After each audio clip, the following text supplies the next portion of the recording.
Avant que cette vidéo démarre, retenez une chose, c'est qu'il n'y a que les chiens qu'on récompense avec de la nourriture. I saw a spot out here tonight. I thought you doing all your lies. You asking me to be the man. Hey, you just act. Bang bang, c'est John Coach Paris, j'espère que tout le monde va bien. Dans cette vidéo, on va parler de pourquoi ça ne sert à rien de faire des cheat meals. Très exactement de pourquoi ça ne sert à rien de planifier ces cheat meals une fois par semaine. Ça n'a aucune utilité et ça vous fait plus de mal qu'autre chose.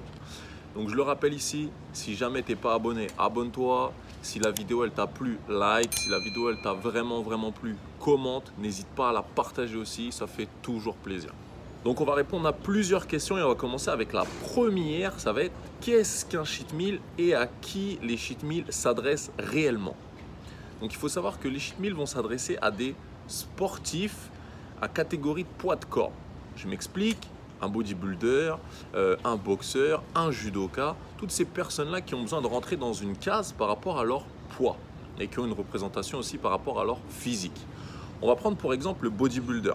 Le bodybuilder, imaginons qu'il a une compétition dans 15 jours, mais qu'aujourd'hui, il pèse exactement le poids qu'il doit peser dans 15 jours. Donc il est très bien.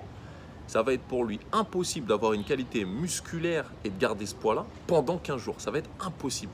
Donc, au lieu de le faire descendre et de le faire remonter, chose quasiment très difficile, on va le faire monter dans les tours et gérer sa descente petit à petit. Donc pour ça, on va faire ce qu'on appelle un cheat meal.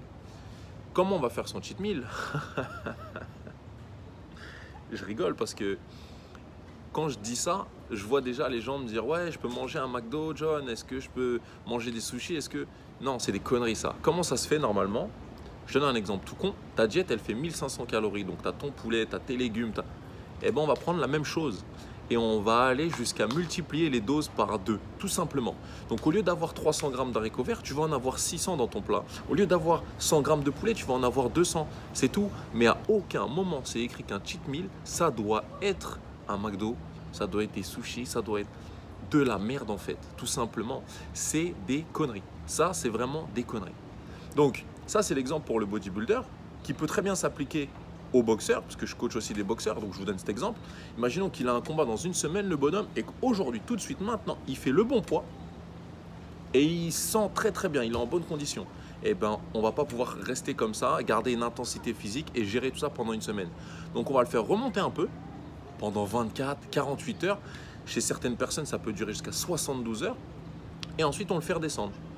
Voilà, tout simplement. Une autre variante, je dirais, comment on peut utiliser les cheat meals, ça va être pareil pour un sportif de compétition. La pesée, elle est aujourd'hui, son combat, il est demain.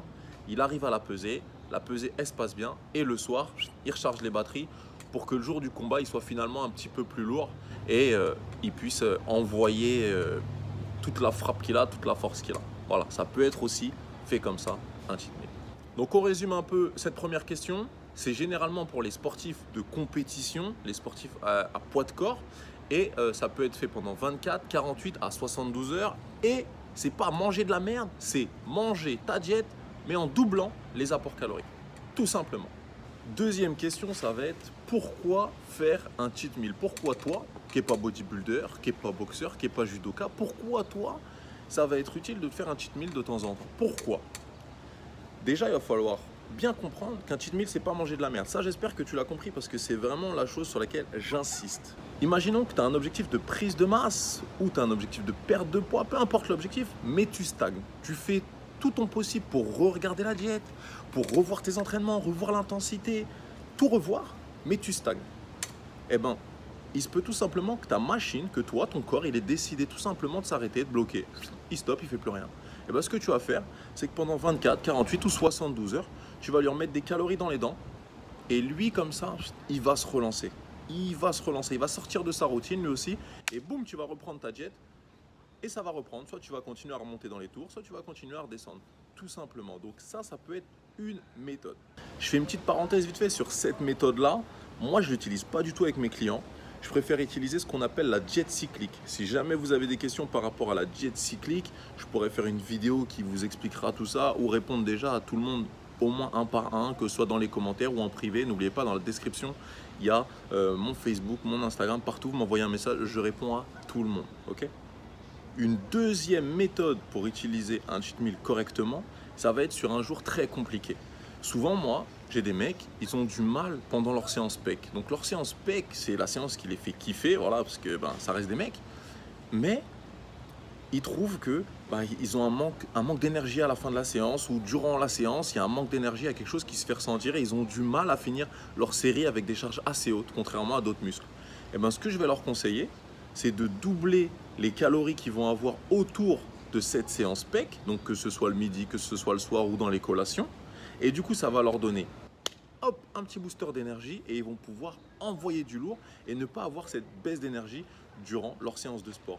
Donc ça peut être aussi à utiliser durant un point faible. Ça, c'est une deuxième méthode. Il existe d'autres méthodes, je pense, pour utiliser un cheat meal. Moi, ce n'est pas celle que j'utilise. J'utilise que 3 méthodes. Pour le sportif de compétition, pour relancer un métabolisme ou sinon pour, je dirais, travailler un point faible. Voilà. Dernier point, je pense que c'est le plus important, c'est celui que vous attendez le plus, ça va être d'avoir mes astuces pour gérer un cheat meal. Parce qu'en vrai, il faut savoir que quand on a envie de se faire plaisir ou de manger gras ou cela, c'est contrôler une envie de sucre. En vrai, c'est ça parce que c'est ce qui nous tient le plus et c'est ce qui nous manque le plus quand on fait une diète ou un rééquilibrage alimentaire. C'est qu'on a supprimé tous les sucres qu'on mangeait avant.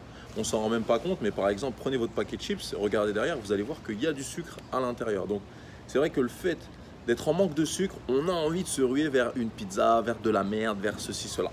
Je le conçois. Donc moi, je vais vous donner mes astuces maintenant pour pallier à ça.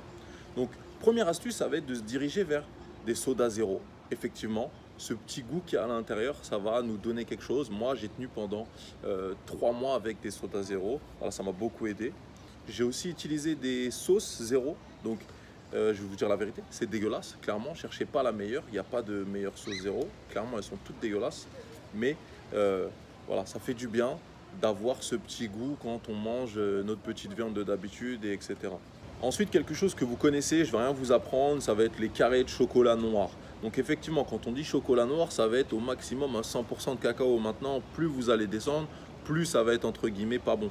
Mais peu importe le chocolat, en vrai, si vous vous limitez, je dirais, à 2 carrés par jour, c'est pas ça qui va vous tuer. Si normalement tous vos repas de la journée sont en béton armé et que une fois dans la semaine ou 2-3 fois dans la semaine, vous prenez 2 carrés de chocolat blanc par exemple, c'est pas ce qui va vous tuer. Donc vous pouvez le faire.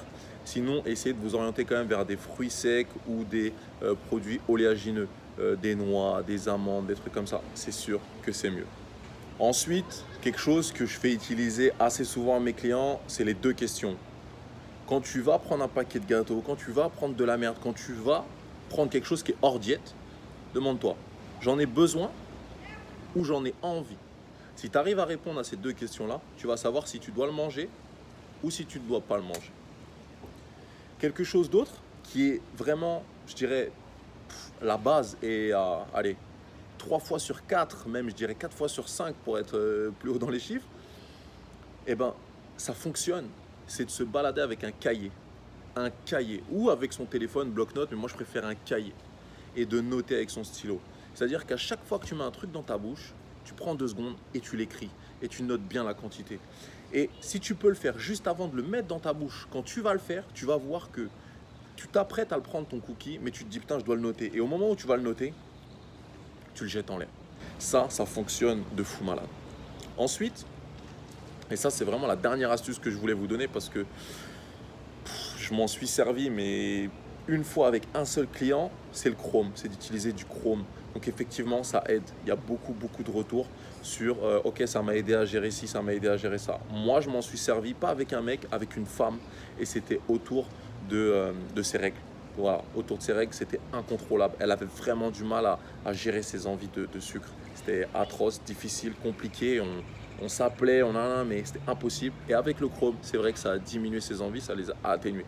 C'est vrai qu'on les prenait voilà, à certains moments, pas tout le temps, mais en gros, ça a fonctionné. Donc voilà, c'est la fin de cette vidéo pour les cheat meals. N'hésitez pas les amis, si vous avez une question ou 2 ou 3 ou 4, il n'y a pas de questions con, je le répète, on est ensemble. Sans ça, on se retrouve bientôt pour une nouvelle vidéo. C'est tout pour moi. C'était John Coach Paris, n'oubliez pas, I got you.